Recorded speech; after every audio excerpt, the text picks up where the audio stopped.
Kawan dan kerabat yang dikasihi Tuhan, salam sejahtera dalam kasih Yesus Kristus. Saya Frederick Makitan bersama Anda lagi dalam acara Dia. Kita akan meneruskan perjalanan panjang kita menelusuri peristiwa-peristiwa pelayanan Tuhan Yesus selama kurang lebih 3 tahun di akhir hidup Yesus sebagai seorang anak manusia di tanah Israel 2000 tahun yang lampau. Dan pada episode ini kita akan belajar dari peristiwa Yesus melayani di Nazaret, berkhotbah di sebuah rumah ibadat. Kisah ini bisa Anda dapatkan selengkapnya baca dari Alkitab Anda sendiri yang tertulis dalam kitab Injil Matius pasal 13 ayat 53 sampai 58, Markus 6 ayat 1 sampai 6 dan juga Lukas 4 ayat 16 sampai 30. Jadi topik pembelajaran atau perenungan kita ini adalah Yesus ditolak di Nazaret, kota asalnya. Yesus ditolak di Nazaret, kota asalnya. Kawan, setelah Yesus kembali dari Dekapolis, Yesus meneruskan pelayanannya di kota Kapernaum. Ini satu kota besar.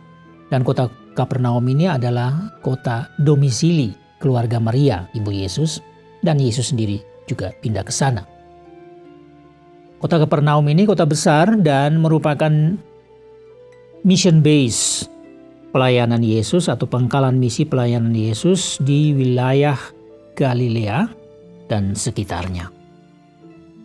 Waktu itu dari Kapernaum Yesus ke Nazaret, sebuah kota kecil di mana Yesus bertumbuh mulai dari masa kanak-kanaknya hingga dia menjadi orang dewasa di kota Nazaret ini sebelum pindah ke Kapernaum. Dan di Nazaret, Yesus melakukan beberapa pelayanan pada waktu itu, misalnya penyembuhan orang sakit. Ini sudah hampir selalu di mana saja. Namun yang menjadi perhatian kita saat ini adalah pelayanan Yesus di rumah ibadat orang Yahudi. Jadi bukan pelayanan orang sakit dan lain-lain itu, tetapi khusus kita soroti satu peristiwa ini, yaitu pelayanan Yesus dalam rumah ibadat orang Yahudi. Karena di sini Yesus berkhotbah atau mengajar. Hari itu hari Sabat. Yesus mengajar di rumah ibadat yang jemaatnya kebetulan sangat besar. Pelayanan berkhotbah di rumah ibadat ini tampaknya sudah sering dilakukan Yesus ya. Tetapi tentu saja bukan saja di Nazaret. Tetapi tentu saja karena penugasan oleh kepala rumah ibadat yang berwenang. Jadi mungkin Yesus diminta. Sejak kecil Yesus sudah dikenal sebagai seorang anak yang cerdas dan berhikmat. Di samping karena pendidikan wajib anak-anak Yahudi di sinagoge. Ya, itu sekolah mereka. Yesus sendiri tentunya adalah seorang pembelajar Alkitab.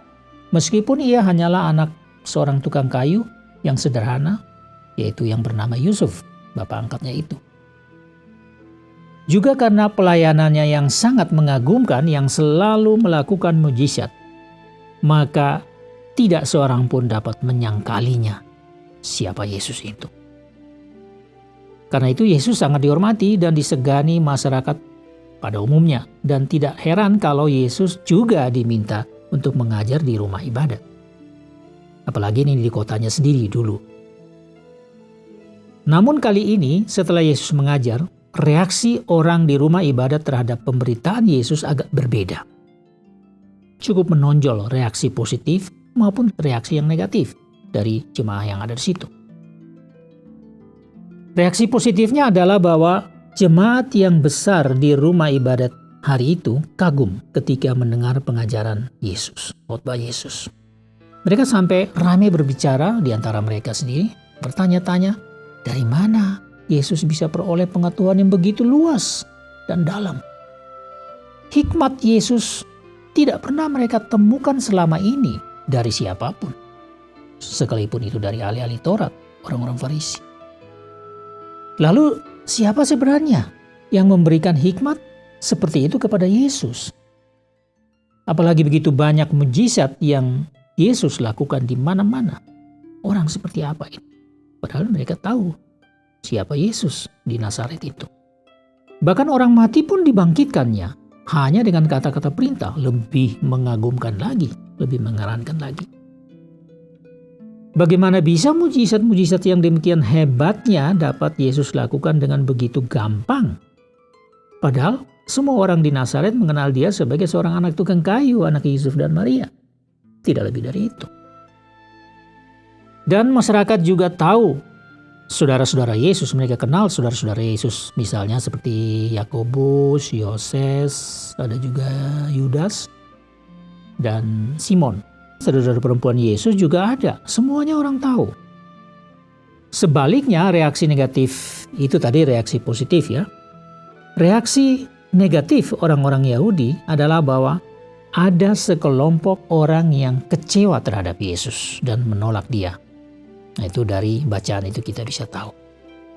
Memang khusus dalam kisah ini penginjil Markus tidak menjelaskan hal-hal apa saja yang dikatakan atau diperbuat Yesus yang mengecewakan jemaat di rumah ibadat itu. Tetapi Matius, ya itu tadi Markus, Matius melaporkan beberapa peristiwa yang mendahuluinya. Misalnya Yesus melakukan beberapa hal pada hari Sabat. Antara lain membiarkan murid-muridnya memetik gandum dan menyembuhkan orang sakit. Yang menurut peraturan agama Yahudi ini semua jelaslah pelanggaran. Selain itu dari laporan-laporan Matius juga diketahui bahwa Yesus duduk di tepi danau dan mengajarkan banyak hal dengan tema yang luas dan sulit dimengerti. Ya, ini tentang kerajaan surga. Apalagi semua pengajaran itu disampaikan Yesus dalam bentuk perumpamaan. Sedangkan dari keterangan penginjil Lukas bisa diketahui laporan yang lebih lengkap bahwa di rumah ibadat itu Yesus membacakan nas dari kitab Nabi Yesaya yang mengatakan, "Roh Tuhan ada padaku." Yesus mengatakan begini, ini ada dalam kitab Nabi Yesaya. "Roh Tuhan ada padaku, oleh sebab Ia telah mengurapi aku untuk menyampaikan kabar baik kepada orang-orang miskin. Dan Ia telah mengutus aku untuk memberitakan pembebasan kepada orang-orang tawanan dan penglihatan bagi orang-orang buta. Untuk membebaskan orang-orang yang tertindas, untuk memberitakan tahun rahmat Tuhan telah datang." Jadi ini di rumah ibadat ini Yesus mengatakan ini, membacakan dari kitab Nabi Yesaya. Setelah itu Yesus langsung menjelaskan kepada jemaat yang mendengarkannya dengan mengatakan, nah ini dia. Jadi setelah baca itu Yesus langsung menjelaskan kepada jemaat yang mendengarkan apa yang dia katakan itu tadi. Dan Yesus mengatakan begini, "Pada hari ini genaplah nas ini sewaktu kamu mendengarnya." Kata-kata Yesus ini memang mengejutkan, yang membuat orang kagum, tetapi juga sekaligus menjengkelkan. Inilah negatifnya, menjengkelkan orang-orang lain, terutama siapa lagi kalau bukan ahli-ahli Taurat dan orang-orang Farisi. Dari laporan penginjil Lukas ada juga penjelasan Yesus lainnya yang agaknya membuat orang-orang Yahudi, jemaat di Nazaret itu, tersinggung berat. Misalnya Yesus menyinggung kisah zaman dahulu tentang Elia dan Elisa. Jadi kesimpulannya Yesus menyindir tentang penolakan orang Nazaret atas dirinya dengan mengatakan, sesungguhnya tidak ada nabi yang dihargai di tempat asalnya. Seorang nabi dihormati di mana-mana kecuali di tempat asalnya sendiri, di antara kaum keluarganya dan di rumahnya. Yesus katakan begitu. Wah, mendengar semua kata-kata dan pengajaran Yesus seperti yang dilukiskan tadi, banyak jemaat di dalam rumah ibadat di Nazaret ini menjadi sangat marah. Mereka marah besar. Mereka bangun, lalu rame-rame berusaha menghalau Yesus keluar dari rumah ibadat dan ingin membawa Yesus keluar kota Nazaret menuju ke tebing gunung. Memang disinilah tempat kota Nazaret terletak. Mereka bermaksud untuk melemparkan Yesus dari tebing itu. Tetapi tentu saja Allah Bapa melindungi anak tunggalnya ini. Lalu Yesus pergi meninggalkan mereka. Aman. Nah kawan, dari cerita ini saya ingin juga memberikan beberapa catatan buat kita, buat Anda dan saya, untuk kita pahami dan renungkan. Yang pertama, bahwa setiap pemberitaan atau pernyataan atau penyataan diri Yesus di mana saja selalu menimbulkan paling sedikit ada 2 kelompok orang dengan sikap dan respons masing-masing yang bertolak belakang. Selalu itu. Pokoknya kalau Yesus dinyatakan, pasti ada timbul pro kontra semacam ini. Kelompok yang percaya dan kelompok yang tidak percaya. Juga kelompok yang skeptis, masih ragu, dan kelompok yang masih ingin mempelajari siapa Yesus ini. Selalu ada seperti ini. Ini kita harus paham hal ini, karena nanti di mana-mana sampai saat ini dan sampai kapanpun kalau Yesus diberitakan selalu ada pro kontra semacam ini. Yang kedua, bahwa pemberitaan tentang Yesus kadang lebih sulit kepada mereka dalam hubungan dan lingkungan yang paling terdekat ketimbang mereka dalam hubungan dan lingkungan yang lebih jauh. Nah, ini juga membuat tersinggung untuk jemaat di Nazaret itu tadi. Jadi seakan-akan Yesus mengatakan kepada mereka semua, kalian ini saudaraku, teman-temanku, tapi kalian ini yang paling sulit percaya kepada aku. Ini di kotaku sendiri, malah kalian, kita sama-sama yang berasal dari sini malah sulit, kira-kira begitu. Dan situasi ini atau persoalan-persoalan ini akan selalu ada. Dan yang ketiga, catatan yang ketiga, nah ini harus diingat bahwa perubahan apa? Yaitu perubahan dari tidak percaya dan menolak Yesus kepada hal percaya dan menerima Yesus sebagai Mesias, Tuhan dan Juru Selamat, ya, itu hanya mungkin terjadi kalau Tuhan sendiri campur tangan. Jadi nggak bisa kita usaha sendiri untuk membuat orang, membujuk atau bagaimana orang. Itu tidak bisa, itu pekerjaan Tuhan. Kita hanya memberitakan. Karena hanya Tuhanlah yang sanggup dan berkuasa mengubah pikiran dan hati manusia, hanya Tuhan. Ini harus kita tahu. Tapi Yesus harus diberitakan.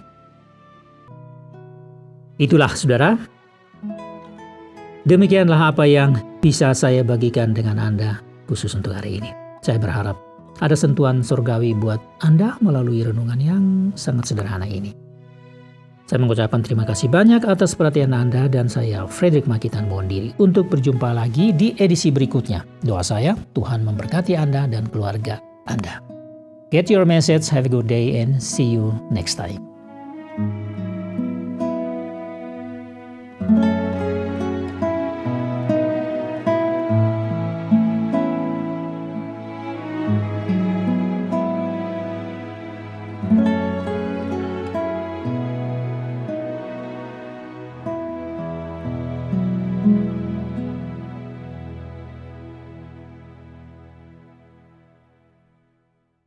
Terima kasih Anda sudah mengikuti program kami. Jika Anda diberkati, jangan lupa like, komen, dan share supaya Anda tidak ketinggalan setiap program terbaru kami. Jangan lupa juga untuk subscribe channelnya dan nyalakan loncengnya. Jika Anda ingin mendukung pelayanan kami, bisa melalui rekening kami berikut ini atau menghubungi kami di sini.